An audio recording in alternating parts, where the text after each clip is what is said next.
The Liberals continue to face calls to cancel planned tax changes after tabling Budget 2024.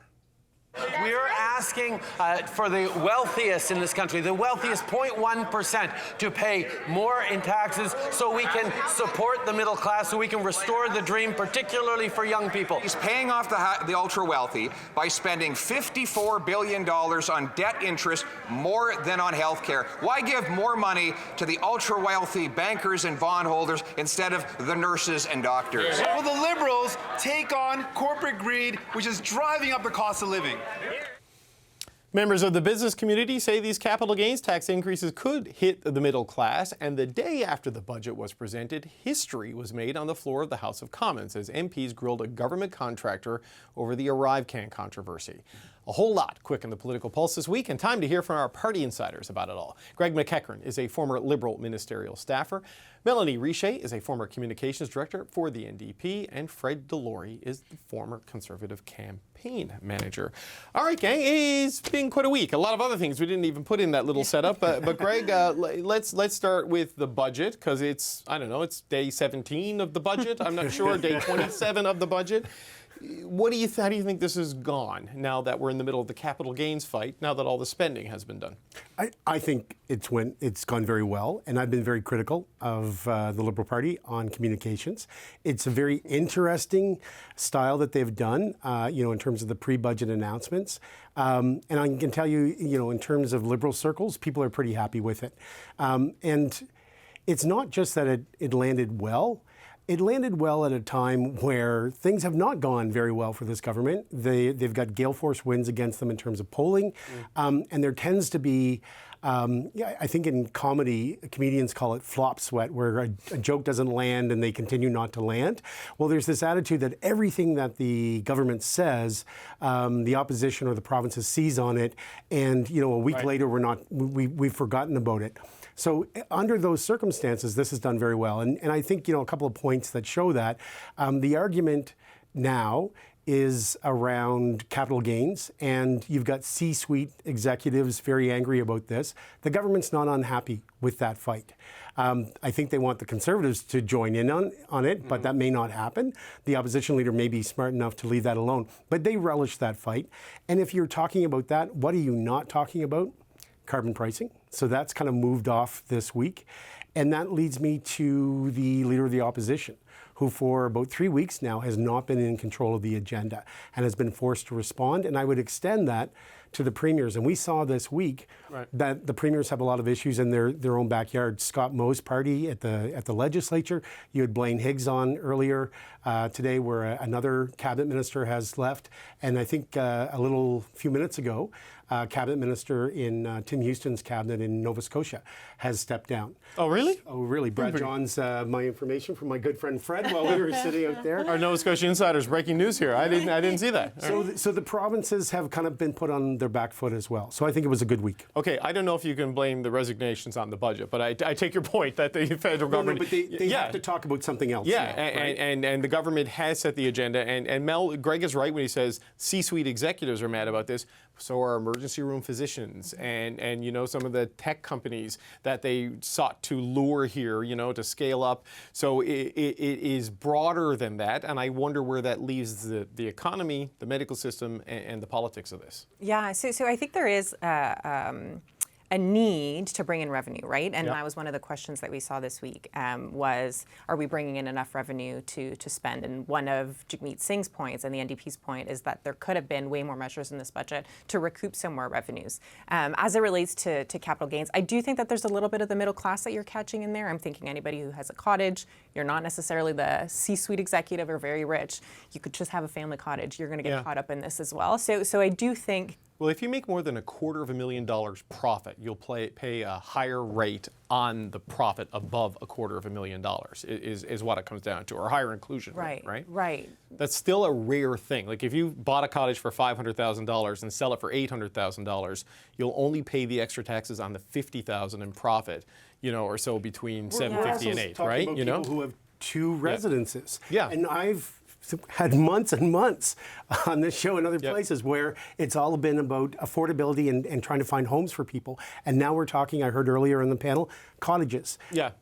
I know, no, but I'm thinking it of is going to my family affect members who would get caught in this. And No, they're it is going definitely to not the affect very people. well- It is going to wealthy, affect right? people, So- and if you're, if you're planning your retirement in that, if you don't have a pension because we don't have pensions anymore, that is a real thing and a real thing to consider. And when you are talking about going after the ultra wealthy, that's not necessarily ultra wealthy. There are other measures that you can do that this government did not do that would tackle that. As it relates to the communication of the budget, though, I think people for a long time, I'll go back to the fall economic statement, where we talked about how the government was not able to meet the moment and was not able to talk about affordability issues. And I think folks who have been looking to the government to do that on the housing stuff, they did that well, especially when they talked about it in the lead up to the budget, because then the rest of the week we've been talking about taxes instead of talking about housing, so that was, in hindsight, quite smart. What I was paying attention to in the response to the budget was how the Conservatives have also responded, and what we saw on Radio Canada, I think earlier this week with Pierre Poilievre, where he said, with a Conservative government, dental care doesn't exist. So I think we're going to start seeing those things, and the smarter the Liberals and the smarter the NDP can be in the lead up to the next election to say, well, what choices are you getting rid of? What things are you getting rid of? And if people are enjoying dental care by the time the next election comes around, which I really hope that they will be, that is going to be a thing that is going to hurt the Conservatives, because families will like having their kids' teeth covered, and that's not going to be a popular one leading into the next election. Yeah, and Fred, they may have gotten the fight they wanted and the set of issues they wanted, but as Mel points out, there's this potential for collateral damage on people, who were counting on something. Then the rules and assumptions on that have now changed in a way, and who knows how widespread that will be and how angry it will make people, right? Right, and look at the budget, and to Greg's point, the Liberals did do a fine job of rolling things out over the weeks preceding it. They came out with a message. They had a message that they were pushing. They actually got the narrative back for 3 weeks. It's a bit surprising that we're stunned that a governing party is getting 3 weeks of the year that they get to run the narrative, but here we are. Well, what about the other 49? Yes. Right? There's 52 weeks in a year. We're going right back to carbon tax and fight the crime and everything that Poilievre has been pounding on. Stop the crime. Stop the crime. Sorry. I don't even know it myself. But a big part of the conversation coming out of this budget, though, has been about capital gains. The headlines at first were looking good for the Liberals, but now it's people questioning it. What does it mean? Does it impact us? And maybe it doesn't impact many, many people. The numbers you gave looks like it doesn't, but we're talking about it. That's the message that our people have been talking about the last couple of days going into the weekend. Yeah. Right, and that's not what I would think I would want coming out of the budget to be the conversation. Yeah, look, individuals have to make more than $250,000 in a single year in profit before they pay the higher inclusion rate. So that's not a consistent thing, but all corporations, it starts right away, and that starts with small businesses who are incorporated, sole practice people, this sort of thing. So that's a bigger structural effect that I don't know yet how that's going to play out, because there's other changes to benefit people they made with exemptions. So who knows? It could affect GC Strategies, Fred. I don't know what their corporate structure is in terms of capital gains tax. That was not a question.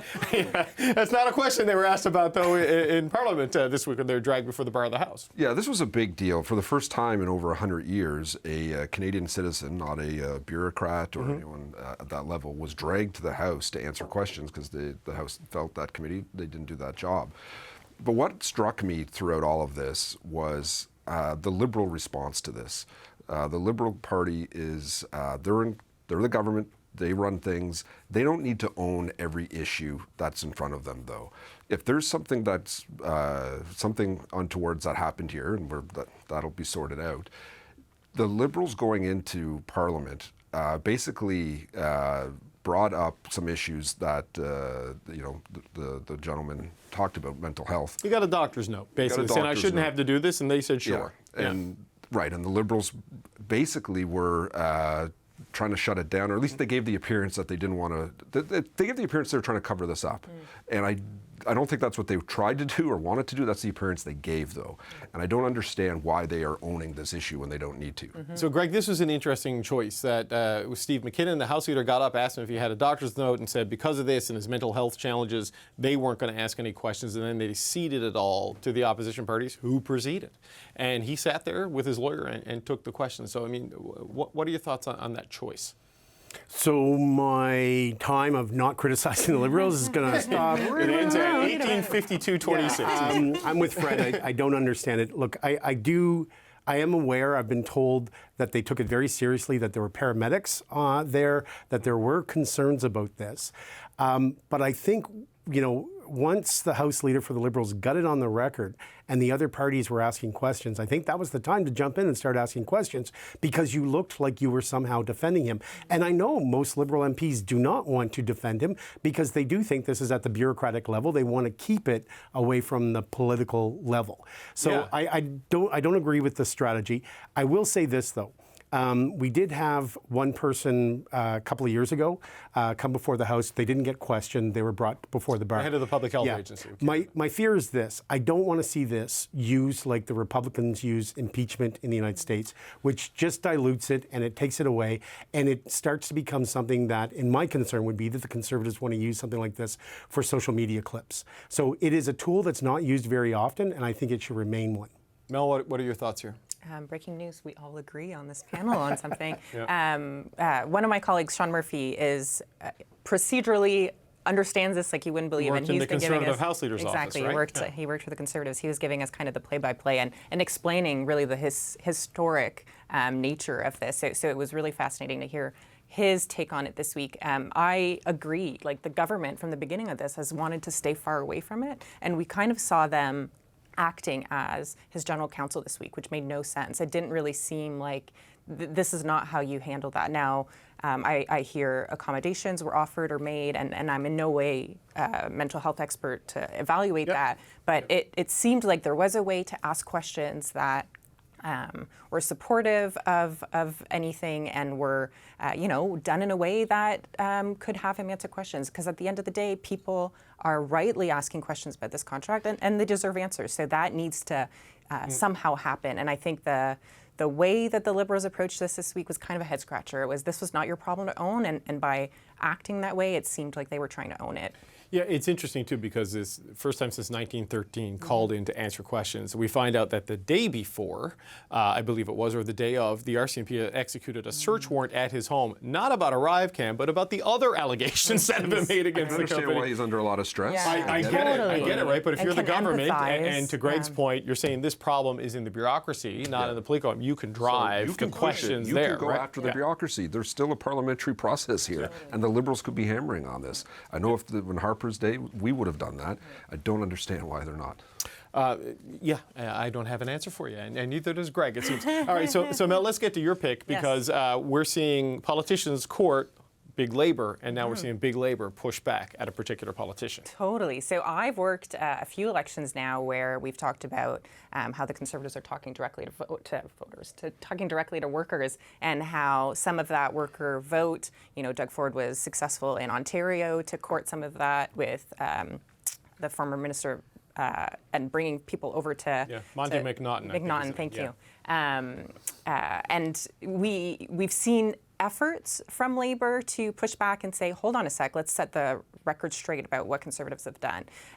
With Pierre Poilievre, the last few years, I think the Liberals and, credit to the NDP as well, have had a really hard time making the decisions that Pierre Poilievre has done that have directly impacted workers stick to him. So I thought that it was strategic. It was brilliant to see them say, we're having conversations today and we're going after the Conservatives. We're going to make it really clear, workers across the country, this is what this guy has done when he had a seat at the cabinet table that has directly harmed you. Here is how he's going to harm you in the next few months heading into the next election. And they had the Prime Minister and Jagmeet Singh speaking to folks there as well. So I thought that was a good way to take the narrative away from him saying that he's fighting for the working class and owning it. So I thought that was great.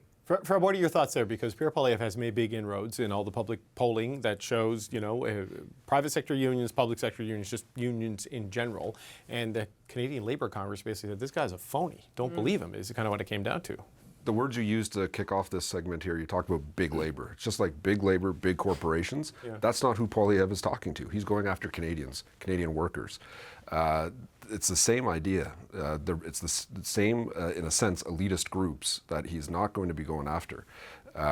It's Canadian workers and the folks that are going to show up in droves at the ballot box, he hopes. So Canadian Labour Congress is never going to support a Conservative of any stripe of any time. They didn't support O'Toole, didn't support Harper, Maroney. It'll never happen. So this isn't breaking news.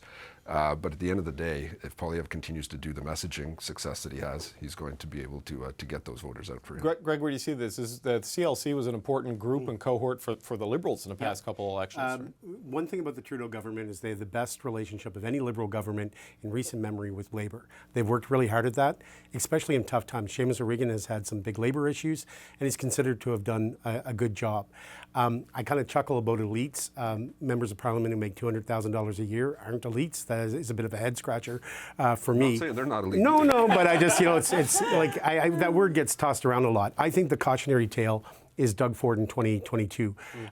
By the fall of 2022, 7 of the unions that had endorsed him because of his stated intention at the time to introduce the notwithstanding clause around back-to-work legislation turned on him. And I think that was a big lesson for unions about being very careful about Trojan horses. Yeah, I think Fred's point is the leadership is elite. The workers are not necessarily elite, and that's sort of the play there, that right? Leadership has an audience, and Yep. whether or not they're able to convince the audience, we'll have to see. Okay, and I got to tell the audience, Greg was right off the top. Nova Scotia Justice Minister Brad Johns has resigned from cabinet. This is news from CBC Nova Scotia. Premier Tim Houston made the announcement in a news release sent Friday evening. This comes a day after Johns' comments on domestic violence in Nova Scotia. He said he doesn't believe it's an epidemic, a position that's contrary to the Nova Scotia Mass Casualty Commission's final report. So that was a big controversy in Nova Scotia for the last 24 hours, and on a Friday night, we have a cabinet minister resigning from Tim Houston's government.